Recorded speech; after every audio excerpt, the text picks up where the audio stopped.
Hi, I'm Matt Forbes and I'm here today to talk to a company that's launching a brand new boat system to control switches and interface with the electronics on the boat.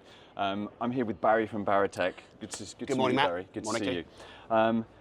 Well, welcome to IBEX. It's a fantastic stand you've got here. I sort of admiring it before I came up. It's really good that you've got such great demos and everything for people to look at. You've got a central control system here that you're launching at the event. Yeah. Can you just tell me about that and how it benefits boat owners? Absolutely. So this is a real step change to how boat owners manage their boats in terms of their electronics, in terms of the control and the monitoring of their electronic devices. This isn't just another switch panel. This is really an integrated system. As you can see behind us, there's a bunch of items that are integrated together. What we're trying to do really is address the age-old problem with traditional switches, which is really that of reliability. We've got the connectivity aspect to it, and also the aesthetics, which we believe is important as well. So just running briefly through those three points. On the reliability side, the problem with mechanical switches, the traditional plastic rocker switches, of course, is water gets in, salt fog, UV damage, and so on. So this is all about piezoelectric switch technology, no moving parts, fully sealed, all that sort of thing, IP67 and so on. So it's about ultra reliability first and foremost. The second thing is the connectivity. This is no longer just about having a switch which just talks to a relay. It's about having a whole control system. So as you can see briefly here, we've got the main control panel talking to the MFDs, relay packs, mobiles, and so on. So it's about redundancy, and it's also about controlling the boat from anywhere on the boat. So it's very much a networked and connected system. Oh, completely, absolutely right. And we can talk, if you wish, about the methods of connections and so on, but ultimately it's exactly that. It's a network of systems working together on the network. The third thing I think you mentioned there, which I'm particularly impressed with, is that aesthetic side. I think the look of it is fantastic. Yeah. I think we've seen in the industry a big drive towards what people kind of refer to as glass bridge type design for helm. Yeah.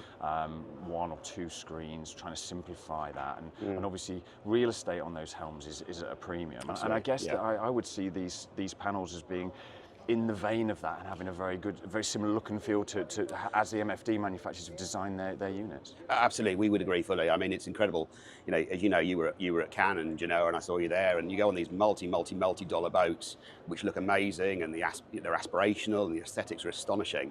And then very often you see a bank of traditional switches, which are maybe looking a little bit cheap and not in keeping, shall we say. So what we're trying to do is give the aesthetics in keeping with the boat. As you say, you sit at maybe the helm and you have these beautiful plotters and MFDs and all these beautiful control systems. And this is about trying to have a switch solution that's in keeping with that. But an interesting point, we always gravitate towards the helm station. This isn't just about the helm station, of course. So think about, you know, a reasonable sized boat. You've got bathing platforms, you've got maybe winches on a sailing yacht, you've got anchor controls maybe, internal light switchings, even toilets, heads, you know, anywhere. It's all applicable. Fantastic. Yeah. And I see that on this display here we're referencing Cruzo. Yeah. What is a Cruzo panel, and how does it integrate with the system you've just talked about? Absolutely, yeah. So this is our Cruzo panel here. Essentially, it's a sealed glass-fronted piezoelectric switch panel, and it's very much at the heart of the system. And it links seamlessly then to a number of devices, and we have some examples here. So an obvious one being the MFDs. So this is a multifunctional device, and we're agnostic in that respect, of course, as well, because people will choose maybe Garmin or Ray Marine or whoever. So we are fully compatible then. So if I had a preference for a brand, whatever that might be, and maybe I've already installed some of these products and retrofit, that we can work with. Oh, completely, absolutely. Yeah. I mean, this is demonstrative in that respect. So absolutely, we can work with any suppliers. Ultimately, we're on NEMA 2000, which is, I think, probably what you'd expect us to be saying, communicating via PGNs, of course. So we can work with any supplier. And I suppose that also gives you the ability to mount these relay packs and these various kind of control boxes anywhere in the boat. So that with that CAN bus network, you can. Absolutely right, yeah. So we've put the relay packs separate to the panel deliberately so that you have that choice of whether you wish them or not. Some people may have their own relay packs or their own switching systems they want to pipe into. For us, we obviously have Cruzo ones which work in conjunction with the panel, and they can be anywhere in the boat. You can have multiple ones. We have two here, obviously. And also, of course, you can have redundancy. And a lot of this is also about redundancy, is making sure that you have access to the switches you need when you need them, in the places you need them. I was going to say that. So in terms of that kind of reliability and safety, I mean, I can see that. So first of all, I presume these are all IP rated. Absolutely, yeah, IP67 rated. Okay, absolutely, yeah. So in terms of a traditional switch, if I need to use the horn in that situation, I need to activate a fog light, I may not actually test that regularly as a user and owner. Yeah. And when you need that, you need it, right? So you need to be able to grab it and have that Yeah. function in that potentially emergency situation. Absolutely, yeah. So these are as reliable, even maybe more reliable than those traditional switches? Absolutely. I mean, being piezo technology, based on piezo, there are no moving parts. So when you and apply a force to it, it creates the voltage which triggers the relay.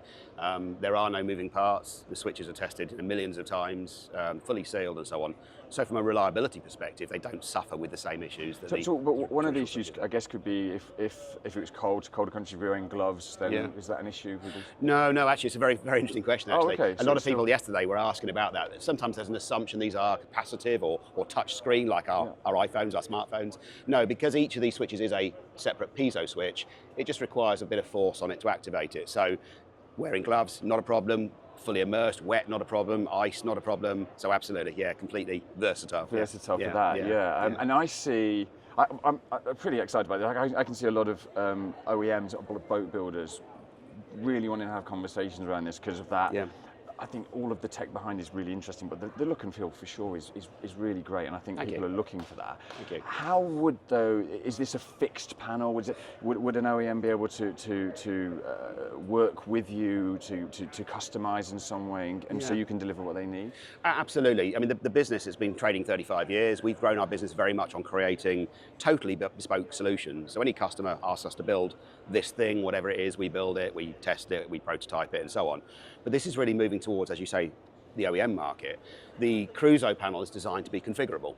So it comes with multiple selection options you can choose. So maybe if you can see them on camera here, some examples.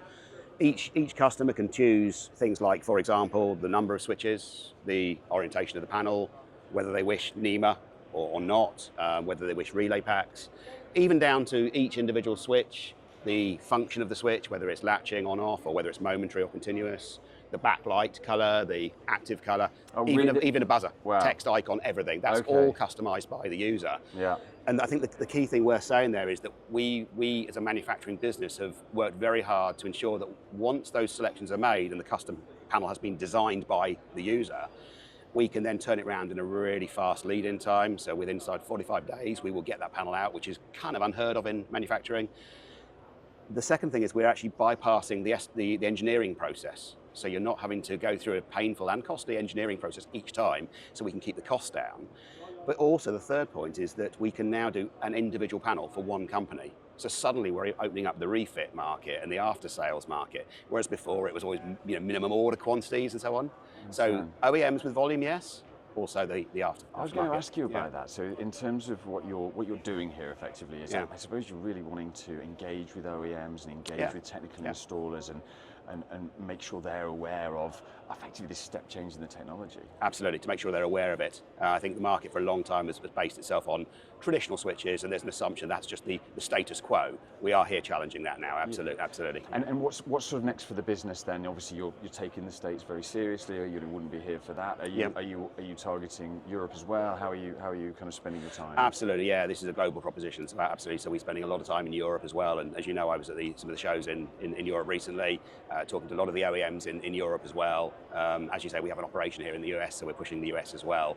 Absolutely. So we're just working hard to get the name known and get people looking at this solution because we think it's wonderful. Absolutely. Well, Barry, it's exciting times. Thank you very much for spending time with me. Cheers. Thank you very much. For more content like this, please like and subscribe. But for now, that is all. Thank you.